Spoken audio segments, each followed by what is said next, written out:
Ораза кезінде тіс пастасын қолдануға болады ма? Ол макрух болады. Яғни оның тағамы, яғни иісі, несі дәмі ұзаққа дейін ауыздан кетпей қояды. Сондықтан оны қайта түкіріп, оны күмәнданып, әуре болып кетеді. Одан да мисуак деген нәрсе бар. Мен қалып қойды неде.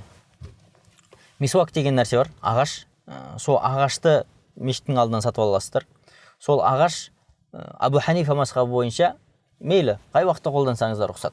Имам Шафии тек қана бесін уақытына дейін дейді, яғни түс ауғанша қолданса рұқсат дейді. Имам Шафиидің ихтилафы, өйткені ауыздан шығатын оразадар адамның ауыздан шығатын иістің ауызда қалғаны жақсы дейді. Аллаға сол сүйкімдірек дейді. Сондықтан имам Шафии айтады, оны мисуакпенен кетірмеңдер. Яғни ол иістің қалған жақсы. Имам Абу Ханифа дейді, имам Шафии сен шатаспа дейді. Ол ауыздан шығатын иіс, ол тістен емес, деснадан емес. Ол негізінде оразадар адамның ауыздан шығатын иіс, ол асқазаннан шығады. Сондықтан мисуакпен ешқандай шаруа жоқ, мисуакты қыла берсін дейді. Абу Ханифа мазхабы мисуакты жөн көреді.